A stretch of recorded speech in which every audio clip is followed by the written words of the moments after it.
समस्त मातृशक्तियों भाई बंधुओं सादर जय श्री कृष्ण।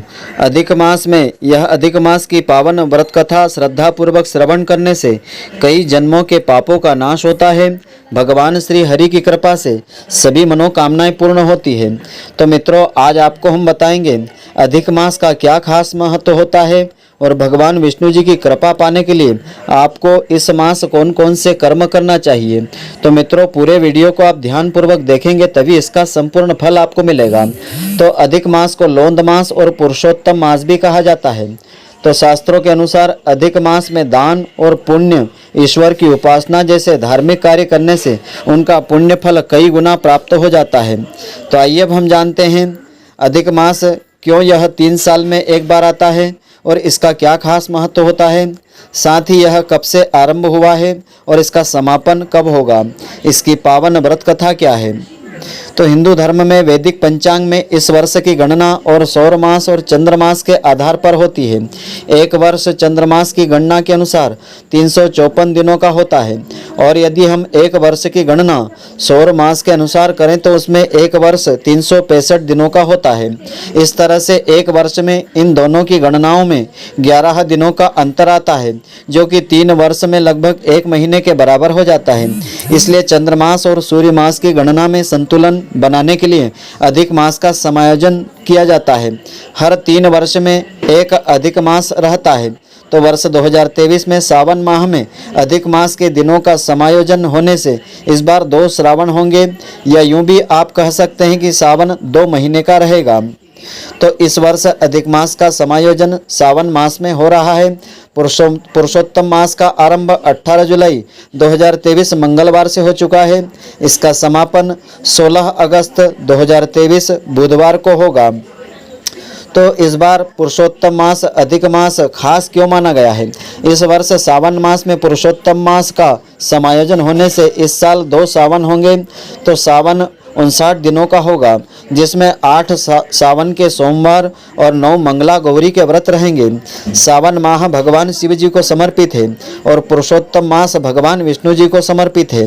अधिक मास का समायोजन सावन माह में होने से साधक को, भक्त को भगवान शिव और भगवान विष्णु दोनों की ही कृपा प्राप्त होगी। तो यह दुर्लभ संयोग भगवान के भक्तों के लिए बहुत ही शुभ माना गया है। तो अधिक मास में क्या करना चाहिए? अधिक मास जिसे भगवान विष्णु जी ने अपना नाम पुरुषोत्तम मास दिया है, जिसके कारण इसे पुरुषोत्तम मास भी कहा जाता है। इस महीने में सनातन धर्म में आस्था रखने वाले लोगों को धार्मिक कार्य करना चाहिए। विधि विधान और भक्ति भाव के साथ व्रत, उपवास, पाठ, पूजा, अनुष्ठान, दान, पुण्य, तीर्थ यात्रा, गंगा स्नान इत्यादि कार्य करने से महान पुण्य फलों की प्राप्ति होती है और भगवान प्रसन्न भी होते हैं। तो ऋषियों के अनुसार अधिक मास में मनुष्य को सादा भोजन करना चाहिए, जैसे कि गेहूं, चावल, जौ, तिल, मटर, केला, ककड़ी, आम, जीरा, सौंठ, सुपारी, आंवला, सेंधा नमक, समस्त प्रकार की अभक्ष्य वस्तुएं जिसमें उड़द, राई, प्याज, लहसुन, नशे की सभी चीज़ें, गाजर, मूली, शहद, दालें, तिल का तेल आदि इसमें मुख्य है, इनका त्याग कर देना चाहिए।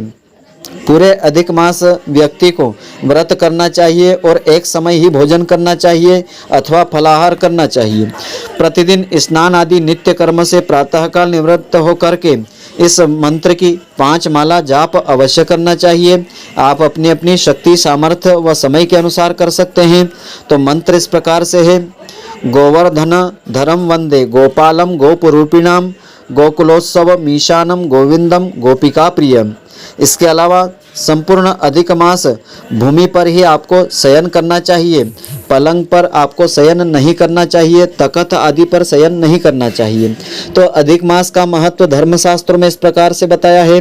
अधिक मास के विषय में शास्त्रों में बताया है, हिंदू कैलेंडर के हर चंद्र मास का, पंचांग के हर चंद्र मास का एक देवता निर्धारित है, परंतु अधिक मास सूर्य मास और चंद्रमास की गणना के बीच में संतुलन स्थापित करने के लिए बनाया गया है और यह 3 वर्ष में आता है। इसलिए कोई भी देवता इस माह का अधिपति बनने के लिए तैयार नहीं था। इसलिए सभी ऋषियों के द्वारा भगवान विष्णु जी से प्रार्थना की गई, तब उन्होंने इस अधिक मास का अधिपति होना स्वीकार किया। इसलिए इसे पुरुषोत्तम मास भी कहा जाता है।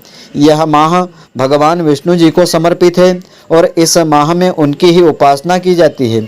अधिक मास में विधि अनुसार दान, पुण्य, भजन, कीर्तन, हवन, अनुष्ठान, व्रत, उपवास आदि प्रभु भक्ति से जुड़े धार्मिक कार्य करने से अनंत गुणा फलों की प्राप्ति होती है।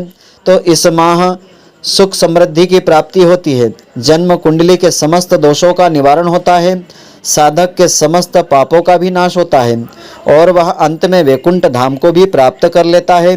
दुख दरिद्रता का नाश होता है, रोग पीड़ा आदि का शमन होता है, विचारों में सकारात्मकता आती है, भगवान विष्णु जी की कृपा प्राप्त होती है, साधक की भक्त की सभी मनोकामनाएं भी पूर्ण होती है। तो अधिक मास को मल मास भी कहा जाता है, इसलिए इस मास में मांगलिक कार्य वर्जित होते हैं। मल मास में विवाह, जनेऊ, नामकरण संस्कार, गृह प्रवेश आदि किसी भी प्रकार के मांगलिक कार्य नहीं किए जाते हैं, किंतु तीर्थ यात्रा, भगवान की कथा का श्रवण करना, तीर्थों में स्नान करना, दान आदि का फल कई गुना अधिक प्राप्त होता है। अधिक मास में कांसे के पात्र में 32 पुआ रख करके दान करने का विशेष महत्व होता है। तो अधिक मास में श्रद्धा पूर्वक भगवान विष्णु जी की धूप दीप नैवेद्य के द्वारा पूजन अर्चन करने के पश्चात अधिक मास की यह पौराणिक कथा अवश्य सुनना चाहिए, जिससे कि इस व्रत का पूरा फल मिलता है। भगवान विष्णु जी की कृपा से सभी मनोकामनाएं पूर्ण होती है। तो अधिक मास की पौराणिक कथा इस प्रकार से है। एक पौराणिक कथा के अनुसार एक समय दैत्यराज हिरण्यकश्यप ने ब्रह्मा जी की कठोर तपस्या करके उनसे वरदान में अमरत्व प्राप्त करना चाहा था, किंतु ब्रह्मा जी ने उसे अमरता प्रदान करने से मना कर दिया, क्योंकि यह प्रकृति के नियमों के विरुद्ध है और हिरण्यकश्यप को कोई और वरदान मांगने के लिए कहा गया। तब हिरण्यकश्यप ने यह वरदान मांगा कि उसे ब्रह्मा की सृष्टि में जन्मा संसार का कोई भी नर नारी, पशु, देवता या असुर उसका वध नहीं कर सके। वह न तो घर में मरे, न बाहर मरे, न दिन में न रात में, न अस्त्र से न शस्त्र से, न धरती पर न आकाश में, और न ही वर्ष के किसी 12 महीने में। ब्रह्मा जी ने उसे उसकी इच्छा के अनुसार वरदान दे दिया। ऐसा वरदान पा करके हिरण्यकश्यप स्वयं को अमर मानने लगा और उसने स्वयं को भगवान घोषित कर दिया। सभी ऋषियों मुनियों को उसने यज्ञ आदि अनुष्ठान करने से रोक दिया। उसके अत्याचार से सभी लोग त्राही त्राही करने लगे थे। उसने अपने पुत्र प्रहलाद को भी मारने का प्रयत्न किया, क्योंकि उसने हिरण्यकश्यप को भगवान मानने से मना कर दिया। प्रहलाद भगवान विष्णु जी का परम भक्त था और उसकी रक्षा के लिए भगवान विष्णु जी ने नरसिंह अवतार लेकर के अधिक मास में संध्या के समय अपनी गोद में लिटा करके अपने नाखूनों से उसको चीर दिया था। तो मानवता की रक्षा हेतु हिरण्यकश्यप के वध के लिए अधिक मास का संयोजन किया गया। तो मित्रों, आशा करता हूँ कि आपको हमारी यह ज्ञानवर्धक जानकारी पसंद आई होगी। यदि आपको पसंद आई हो तो आप हमारे वीडियो को लाइक व अधिक से अधिक शेयर अवश्य करें, जिससे इसका पुण्य फल आपको भी मिलता रहे। धन्यवाद। जय श्री कृष्ण मित्रों, फिर मिलेंगे।